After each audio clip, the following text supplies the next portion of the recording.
뽕평 시작합니다. 시작에 앞서 구독도 좀 부탁드립니다. 구독과 좋아요가 큰 힘이 됩니다. 주호영 원내대표가 윤석열이 갑자기 정치권에 들어오는 것은 찬성 안 한다 이런 발언을 했는데, 그러면서 금태섭과 안철수는 결국 합칠 것이다.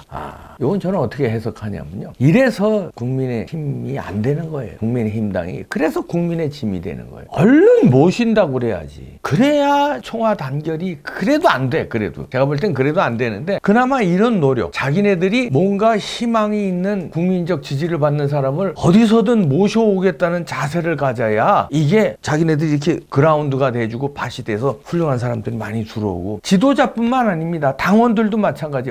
그러면 저 당에 희망이 있구나 하고 당원들이 몰려들고 국민들이 지지를 하는 거예요. 그런데 껄끄러운 사람들, 그러니까 다시 말해서 자기보다 좀 큰 사람들, 좀 다루기가 좀 힘든 사람들, 내지는 저 사람이 들어오면 우리 존재들이 좀 미약해지고 우리가 좀 이류가 될 것 같은, 그래서 공천들도 가만 보면요, 제가 이 소리 몇 번 했는데 만만한 사람들 공천해요. 이쪽이나 저쪽이나. 민주당 같은 경우에 김남국이 같은 놈들 왜 공천했을까요? 만만한, 다루기가 좋은데 저쪽을 향해서는 막 쏘아붙이고, 시키는 대로 그냥 막 쏘아붙이잖아요. 야 지져! 그럼 그냥 죽어는 잘 짓고 왔습니다.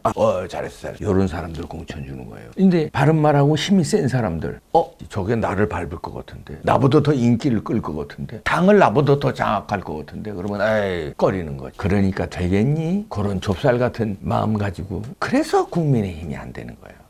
그래서 지난번에 아스팔트에서도 못 뭉친 게 정가운 목사를 딱 끌어들였어야 돼요. 그리고 다른 조원진이고 홍문종이고 쫙 빨아들였어야 돼. 그러면 아스팔트를 쫙 흡수했어요. 근데 껄끄럽거든. 아스팔트하고 거리 딱 두었단 말이에요. 그래서 안 해. 그러니까 저쪽에서 부정선거를 하는 거야. 근데 그때 딱 합쳐서 봐. 겁나서 부정선거 떨려서 못할 수도 있어요. 근데 이게 이렇게 오합지졸이니까 그냥 부정선거 강행한 거야. 그런 게 지금 이번에도 윤석열이 17.2%로 쭉 떠오르니까 이제 더 떠오를 거거든요.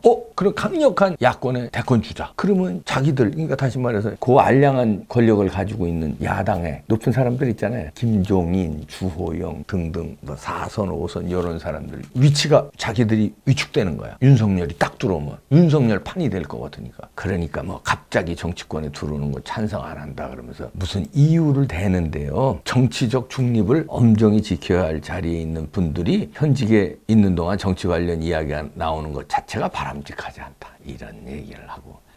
이렇게 이름 똑같아지는 거예요. 민주당이 아름다운 얘기 포장하면서 자기들 편가르기 하고 새끼맨들 위주로 이렇게 하는, 똑같아지는 거야. 아름다운 일이 정치적 중립 뭐 어쩌고 무슨 개 같은 소리야. 지금 절체절명의 위기예요. 지금 야권이 문 정권 내 그 폭정과 부정선거와 그다음에 여러 가지 야권 분열로 인해서 위기야. 서울시장 뭐 이번에 부정선거로 내주든지 못 먹잖아요. 그러면 진짜 장제원이 말 맞다나 없어져야 할 당이 돼. 그런데 알량한 그런 힘을 가지고 있는데 거기 원내 대표 한다고 윤석열을 두려워하면 되겠어요? 얼른 모셔와야지. 우리는 윤석열 총장을 환영합니다. 이렇게 해도 국민들이 국민의 힘을 그렇게 지금 썩 안 지지해요. 그 지지율 조사 그거 가지고 좀 착각하는 모양인데, 아니 부정선거 저지른 집단이야. 지지율 조사 그거 하나 제대로 못하겠어? 참나. 그러면 생각을 해봐. 내가 정권을 잡았어. 부정선거도 내 마음대로 저질렀어. 그런데 국민의힘을 완전히 죽일 것 같아? 저렇게 말도 잘 듣고 저렇게 가끔 가다가 지저대긴 하지만 귀엽게 지저대는데 자기들한테 전혀 위협이 되지 않는 제1야당인데 슬슬슬슬 키워놓지. 그러니까 안 죽이고 여론조사도 어느 정도 이렇게 맞춰놔야지. 거길 죽여버리면 대안 세력이 뜨잖아. 대안 세력이. 그러면은 자기들이 민주당 입장, 청와대 입장에선 대안 세력이 뜨는 게 겁나는 거야. 그러면 부정선거도 위험해지고 아스팔트가 크는 게 위험해지는 거야. 그러니까 어떻게 돼? 대안 세력은 못 키우려면 국민의 힘을 대안 세력인 양 조금씩 이렇게 키워놔야 되잖아.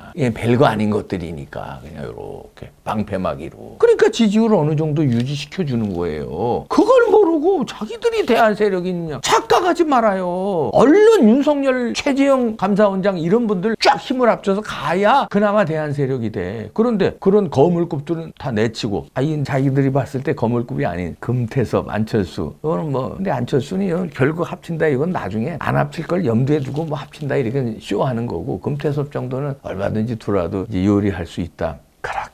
그렇게 좁쌀 맞은 그런 마음으로 어떤 저런 문재인 무시무시한 저런 대깨문들을 어떻게 깨부수냐. 저쪽은 어떤 놈들인데 아유 무시무시하게 그냥 어마어마한 아유 표현이 안 되는 집단인데 거길 이쪽도 무시무시해야 되는데 무시무시커녕 요래 가지고 이래서 안 되는 거. 이래서 국민들은 특히 애국 우파 국민들은 어떻게 생각하냐면 국민의 힘은 국민의 짐이야. 안 돼. 대안 세력을 찾아야 돼. 그래서 윤석열한테 힘을 몰아주는 거예요. 그래서 왜냐하면 국민의 힘에 누구 없고 당 자체도 믿을 만하지 못하니까 당신이 나서서 쓸어달라 문재인 정권을. 그래서 윤석열이 지지율이 올라가는 거야. 그런데 이걸 또 견제해. 윤석열을 견제해. 갑자기 정치권에 들어오는 거 찬성 안 한다 이러면서 뭐 중립을 지켜야 할 자리에 있는 분. 개 같은 소리 아름다운 소리 소고기 다 드러났어요. 이렇게 이러니 국민들은 어디다가 마음을 붙이냐. 이제나 야당이 야당다운 자세를 취해줄까. 야당에서 이제나 저제나 뭐 거물급 지도자 뭐 메시아 같은 사람이 나올까. 이제나 저제나 기다리는데 오늘도 안 나오고 오늘도 헛소리 오늘도 비겁한 소리 오늘도 치졸한 소리 오늘도 이중대 같은 소리. 이제 방법은 없습니다. 윤석열 최재형 그다음에 부정선거 밝혀서 민경우 이런 분들이 힘을 합쳐서 싹 쓸어버리세요. 새로 대안세력을 만드세요. 그 세 명이 힘을 합쳐서 대안세력 만든다면 국민들 확 그쪽으로 쏠리지. 아마 저 국민의힘당에 있는 현역 배지들도 그쪽으로 확 올걸. 상당수는 여기 미련 없어 확 올걸. 그렇게 만약에 셋이 뭉친다면 거기 셋뿐입니까? 아스팔트 세력인 전광훈 목사도 뒤에서 후견인으로 같이 힘을 합친다. 이렇게 했다. 그 다음에 등등등등 있잖아요. 아스팔트에서 그동안 고생한 거기에는 좋다 이거야. 그동안에 서로 이해관계 있고 좀 가치관이 좀 안 맞아서 충돌한 애국당 조원진을 비롯한 애국당도 있고 홍문종을 비롯한 또 그쪽도 있고 뭐 또 이거 쫙 합치자고 하자. 그 다음에 뭐 있잖아요. 또 아스팔트 세력 그거 쫙 합쳐서 이거 국민의 짐 빼고 나머지 합치면 되겠네. 윤석열 최재형 그 다음 민경을 위시로 한 국투본의 그 부정선거 밝히는 팀 그 다음에 조원진의 애국당 홍문종당 뭐 쭉 다 합쳐 쫙 거기다가 이제 유튜버들까지 쫙 이렇게 국민의 짐 빼고 이런 수밖에 없네요. 그거를 실토하네. 이래서 안 되는데 자기네들이 안 되는 줄 알면서 안 되는 줄 알기는 하면 다행이다. 일부는 알고 있어요. 그래서 장제원이가 얘기한 거예요. 곧 망할 땅이라고. 근데 주호영과 김종인은 알고 있지. 치고 빠지기 선수니까 결정적일 때 또 빠지면서 남 탓해요. 저것들이 잘못해서 내가 이 당하고는 할 수 없다. 뭐 이러고 빠진다 이제. 그러면 누가 개털되느냐? 주호영 당신이 개털되고 밑에 다 개털되는 거야. 김종인은 치고 빠지기 선수라니까 보세요 이제. 재보궐선거 자기 뜻대로 안 되지. 공천이 자기 뜻대로 안 된다든가 아니면 결과가 자기 뜻대로 안 되지. 그러면 누구 핑계 될 것 같아? 자기 핑계 될 것 같아? 김종인 내가 잘못해서 뭐 망쳤다. 절대 그럴 사람 아니야. 왜 국민의힘이 이렇게 해서 단합이 안 돼? 난 이 당하고 더 이상 할 수 없습니다. 그러고 나가버려. 그럴 사람이야. 그럴 사람을 사령탑에 앉힌 거야 당신들이. 누구 탓을 하겠어? 당신들 탓하세요. 국민들은 그나마 기대를 했는데 혹시나 하고 기대했는데 역시나 윤석열을 거부하냐? 하여튼 저들 말 잘 듣는 사람들만 이게 모아가지고 어떻게? 잘해보세요. 내 말 잘 듣는 사람하고. 그럼 또 이제 청와대와 더불어민주당은 그 정도로 썩 키워주면서 우리가 진짜 컸나? 이러고서 착각하고서는 그렇게 싹 조종하는데 그것도. 그래서 지난번 부정선거 할 때 제 추측입니다. 일부 야권의 몇 사람은 일부러 살려준 거예요. 일부러. 요렇게 하라고. 그리고 그 결정적인 순간 분탕질 치는 사람도 이렇게 좀 살려주고.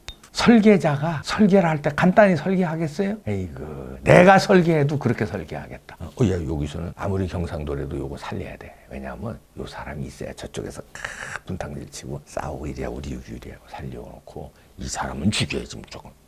나라도 그렇게 부정선거 하려면 그렇게 하겠다. 우리는 어떻게 해야 되겠습니까? 우리는 답은 나왔죠. 윤석열의 원죄 있죠. 박근혜 대통령 과잉 수사 그렇게 해서 이 판이 든 거. 그 원죄를 씻기 위해서 반성 뭐 이런 것도 중요하지만 지금의 수사 그냥 원도 한도 없이 날려버려. 그러면 원죄를 씻을 수 있는 마지막 찬스예요. 그렇지 않으면 역사의 대역죄인이 됩니다. 박근혜 대통령 수사 잘못한 죄에다가 결정적인 힘 가지고 있을 때 부정선거 수사 안 하고 뭐 수사 안 하고 뭐 뭉갠 죄 이것까지 다 덤탱이 써서 큰일 날 줄 알아요. 마지막 찬스입니다. 휘둘러 주시고 최재형 감사원장 잘하고 계시고요. 민경우 대표 미국에서 국제조사단 쫙 끌고 들어오면 인천 상륙작전 한번 하면 게임 끝납니다. 그쪽으로 쫙 가십시다. 네, 마치겠습니다.